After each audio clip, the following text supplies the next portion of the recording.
So, episode 2, welcome. And this episode, we are going to be talking about what? How to negotiate, what are good negotiation techniques, and how to pick the right title company. That one's important. Cold calling, and how and when to use a virtual assistant. And then we will also be talking about what our biggest mistake to date is. So, don't miss out. Yes. Stay tuned.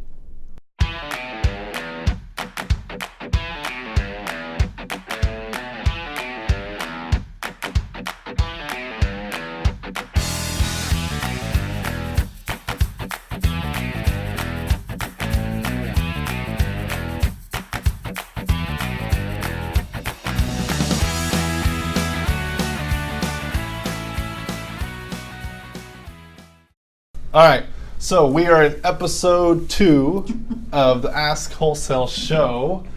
And let's do a quick recap of who we are, in case you haven't seen episode 1. If you haven't seen it, go watch it. First off, I'm Marco Romero. I used to do wholesaling a lot myself individually, and then now I've started with Hillary. Started Hilco Homes, and we are growing a team here in San Antonio. We're doing a lot of great things, and we want to share more info with you. So that's what we're doing here. And just in case you guys don't know how Hilco came about, the word Hilco, Hillary, Marco combined. Wonderful. I kind of guessed that without even knowing them. Yeah. We're cheesy like If that. you guessed it, put it in the We're comments. cheesy Let us like know that you already because guessed we it. love each other. Anyway, I'm married to this goon right here. Goon? Dang. My name's Hillary. I am part owner, but also the closing coordinator for Hilco. So I just make sure all of the documentation that the title company needs to do closing on time is obtained, and we get everything done, and we close hopefully without any errors or issues. You keep everyone on track. I try to anyway. Sometimes it's out of my hands and out of my control. And my name is Perez. I am an acquisitions partner. So my job is, like I said in episode 1, is to acquire the properties from motivated sellers or anybody that needs help selling their house that needs some type of work. So that's what my job And is. he's awesome. He finds all the best deals. Yeah, he Yes. does. All right, so we have some questions that we received from our Facebook community. So Thank you. FYI, if Thank you, you guys. aren't following us on Facebook, go ahead and do so, and Instagram. But we just wanted to share some of these questions with you and just answer them for you. So the first question we received is, what is one good negotiation technique? So for me, it's actually, I've learned to kind of let the seller speak, listen to what their problems are, understand why they're trying to sell or why they need the money. And You stole my answer, man. You stole my answer. He actually taught me negotiating. But yeah, that's kind of what I do, is let the seller listen to what their problems are and kind of go from there to see how I can help them based off of everything that they have going on. What's the best route for everybody? That's good. I would say for negotiation, you know what? This is kind of overlooked a lot. A lot of people miss the first phone call, the first communication. They miss that opportunity to negotiate with the owners.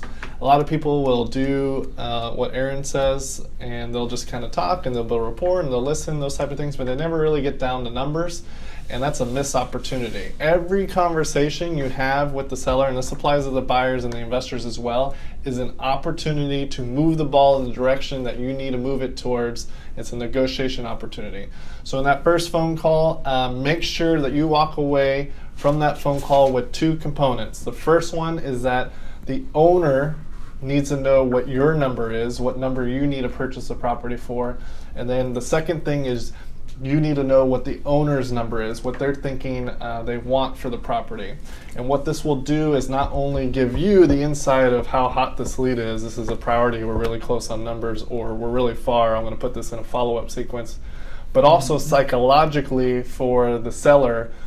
If you're close, great, they kind of get motivated and want to do it, but even if you're far, you've prepped them for the type of price range that you need to get them at from the beginning.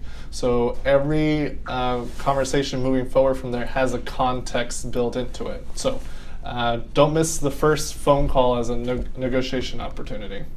That's a good point. Good point. Okay, so the third question we got was, how does cold calling work with wholesale?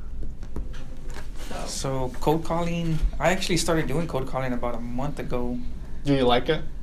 I do like it because It's different, but I've been cussed at and stuff as well. They're like, Well, that's kind of the fun of it. It's Yeah. like Russian roulette. You never know. it's when weird that's because gonna they're like, happen. well, is there a for sale sign on there? And I'm like, well, no, but some people don't know that they want to sell unless the question's brought to them. So for us, it works a lot because, believe it or not, they're like, I'm not ready to sell now, but I will be in 2 months. And so then, okay, shoot, I put their address down and follow up with them in 2 months. And so cold calling is a way to generate maybe not a lead now, but for sure a future lead within 3 weeks, a month from now, because they're ready to sell at that time. Mm-hmm. What do you think about some of those phone calls that you heard when When we we first first- started dating? You heard some of the phone calls of When people we going first crazy started, on we me. used to get some really crazy calls, and I was like, "This is legal, right? We're not gonna get in trouble because this guy's threatening to sue us." And no, I mean, we get a lot of angry calls, like, take us off your letter. We got a couple that were like, take me off of this list, and I'm like, and then they kept hanging up, and I was like, okay, but lady, I need your address because you're not the only person we're calling. Like, I can't take you off. You're gonna keep Yeah. getting these mailers, these letters, unless you tell me your address. So we would have to text a bunch and kind of go through that route, but I don't hear them anymore just because I kind of handle the middle portion. So anyway. When it comes to cold calling, I actually really like cold calling myself. I don't like it. That's just me personally. I'm not behind the scenes magic wonder worker. You like to deal with people that have already said, all right, let's do this transaction. They're already like I don't like committed. to be in the center of attention. You don't like to be yelled at. Well, Yeah. yes, I don't like confrontation. But anyway, I really liked cold calling. A lot of wholesalers, especially when they first start out, they try and avoid doing the cold calling or just calls in general. They try and look for more like efficient ways, maybe like have other people do it, or like do emails, or those type of things. But I always liked the leads that had a phone number with them, because those leads are gold, in the sense that once you can get somebody on the phone, you can have a real conversation with them. It makes it that much easier to get to an agreement. If I can get somebody on the phone, I can win them over in some capacity. I might not get them to the price that I want, but I can get them to at least like me or be willing to have a conversation with me most of the time. And I think if you have that, if you're on the phone, you have a higher chance of getting the people in the direction you need. And then even the step of beyond that is if you can get in front of people, always try and get in those situations. It's only going to make you have a higher success rate. So, I've seen him do it. He's right. It works. yes, Yeah. you want to be in front of people. So I apologize for those of you guys who caught that I went from question 1 to question 2. I mean to 3. I skipped question number 2. So question number 2. They that we can't see received- that. You just ratted yourself out. Oh damn, that's I don't true. think he said the question 2, but Well, no, I said Okay. question. I said the third question. So I did. Anyway, whatever. I skipped number 2. You're doing great. You're just picking whatever order you want. It's all good. So the question I skipped was, how do you pick the right title company for you and for your team? I think that in our scenario, we love our title people. This was a relationship that was built before Hilco even really kind of formed itself. Do a shout out.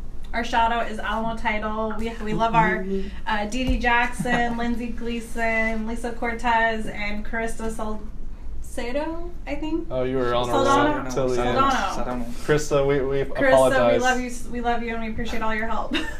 Anyway, we've already had the title company, so it was a really easy decision for us to make. This was a title company. Marco's been working with Dee Dee for a while. But really, if you're starting out, I would interview different title companies, ask if they are familiar with investment type transactions, because some of them really don't want to focus on it and some of them do. So it's really just a conversation to have with multiple title companies and see which one kind of fits best for what you're looking to do. What you can do is ask for referrals. If you work with some investors or you know investors, say, hey, who do you use as a title company? And those investors have probably filtered out a few people to pick who they work with, and so that might be an easy way for you to find them. Like you said earlier, ask them if they do investment property type deals, because there's a lot of title companies that deal with the standard retail sale type properties, and they don't understand the world of investment real estate, so they're not going to be able to help you. You want somebody that's going to be able to track down errors, that know how to clear up title, that do some of the dirty work, so that they're actually a valuable member to your team. And then I would say like a red flag on title companies are the ones that are like slow to respond to you, and Yeah.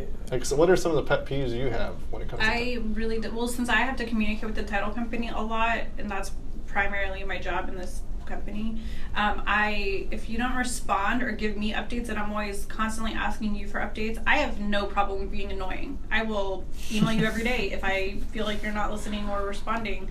I really you like annoying? No, surely not. I really like quick responses, and if I can get updates without having to ask for them all the time, then you won't hear from me very often. As long as I'm informed, so I can inform my acquisition partner, who therefore informs the buyers and the sellers. So we're all with the same communication. I think communication is key, honestly. So that's, if I've had a couple of title companies we've had to use for other transactions, and I won't name any names or any companies, but I just don't prefer them. And so if it's our choice, we go with our girls over at Alamo Title. And another quick way to find title companies too is if you are familiar with realtors. If you know of realtors, realtors also use title companies in their transactions. So I would definitely ask them who they have used in the past for successful transaction closings, and they can also help with some guidance. That was great. All right, Awesome. on to question number 4 now. Are we sure? I'm Not- sure it's not number 5 4. or 7. Okay, so for some of you out there who are more experienced wholesalers, we've gotten a question that was, when should I get a VA, which is a virtual assistant? My answer to that is like as soon as possible. Because time is precious. Right. Well, Yeah. you got to be thinking, even if you're just a one-person setup from a wholesale standpoint, if you can set some money aside to be able to pay a virtual assistant, they're only going to help you focus your time on the high-value actions or the money-making actions, and it allows you to be more efficient with what actions you're taking. And they're not very expensive. We have virtual assistants. We pay right around $5 an hour. There's some, that's probably on the lower end.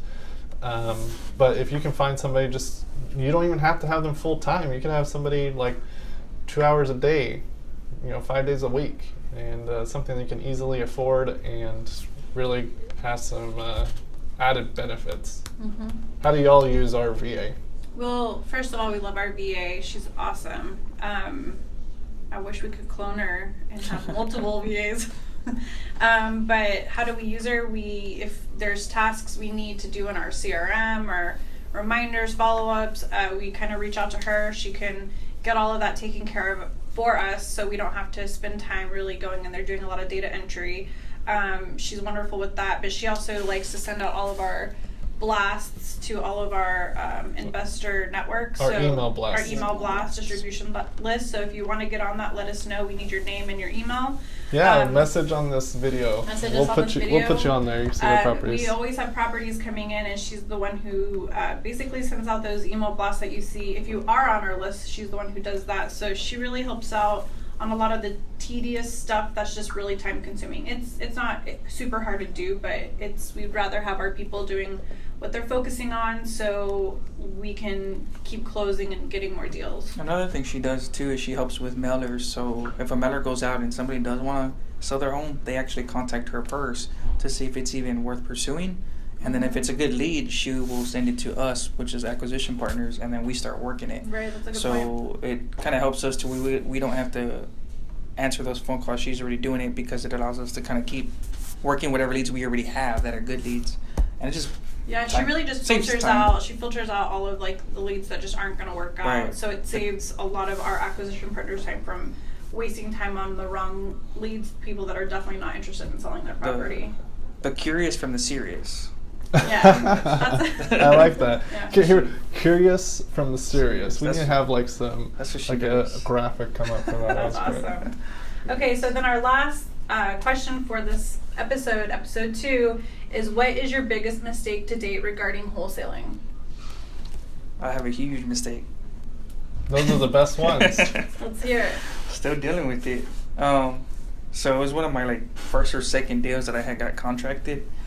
So it was basically, I was still learning negotiating. I was still learning how to talk with sellers and still learning how to get a rehab number.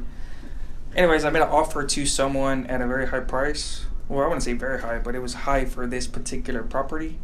And we thought we can get it done. We're still trying to get it done. But in reality, we actually needed to be, I basically contracted it twice the price that we should have. And so we're getting a lot of pushback, had to get extensions on the contracts. And so the moral of the story is, what I did is, this seller had said, well, I got somebody else who's offering me this much, and it was more than what I originally offered. And I went ahead and just jumped the gun and said, well, then I'll do this much over. And he was like, okay, let's do it. And it turns out that this person that he originally had was like an owner finance deal. It wasn't straight cash. And so my biggest mistake was jumping the gun and just throwing an offer out. And so I've learned to never throw out an actual solid number, maybe ballpark ranges, because then I'm shooting myself in the foot, basically what I'm doing right now. So yeah. That's a good learning lesson. What about you, Love? You've had lots of years of experience. Like what? I would say probably biggest mistake is on the hiring side. Obviously, as you do this, you're naturally going to be wanting to look to grow and see how you can be able to do more, and the natural inclination of that is to bring on team members and have different people fill different roles. And a big mistake is just kind of bringing on anyone or everyone, in essence, whoever raises their hand first. That was like my first way in which I brought on team members. And at the time, I thought it was great because they said they wanted to do it. We worked out, good split on commissions that made sense for them and made sense for me. And I thought this was a great way to move forward. But what I realized is that if you don't do a good job filtering the individuals that you are going to let into your inner circle, in a sense. Our family. This is our family. That's right, part of our family.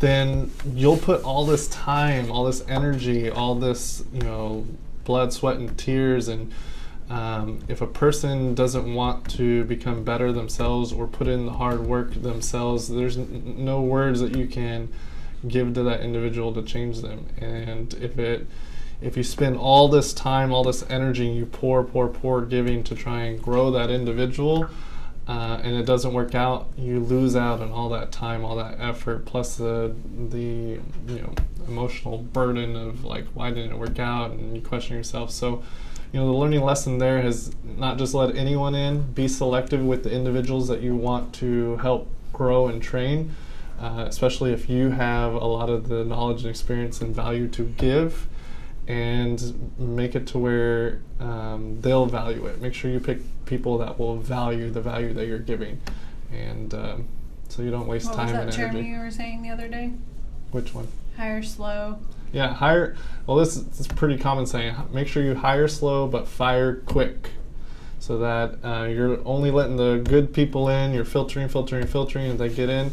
And if you made a mistake with picking the wrong person, or you made a gut decision and it wasn't the right one, cut your ties early so that you don't waste too much time and energy on them. So find the persistent, not the inconsistent. Hey, you just got, where are you coming up with all these things? We have that Jeez. apparel made now. Yeah, you haven't written down over here or what? What's going on? You just came up with 2 cool ones. I'm naturally good like that. Huh? Did you come up with Go Spurs Go too, or what? No. All right. Well, that's all the questions we got for this episode. So. Are you sure? I'm positive. Sorry for the. You confused me. Well, I know I verbally said we're on our 3rd question, and I skipped number 2. So I She's didn't. a little tired. Yeah. I have a baby, so Hey, she's a toddler now. Well, she's a handful. She's definitely that.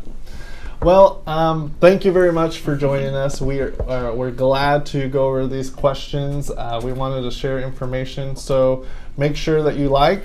What else can they do? Comment, share, Comment, share. and if you have any questions. That's right. Reach out. Post some questions, and we will pick your questions and have them on future episodes.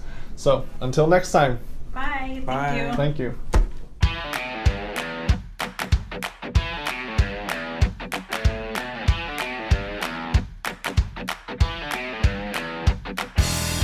Hey, how's it going? I'm Juan Bustos, Acquisitions Manager with Hilco Homes here.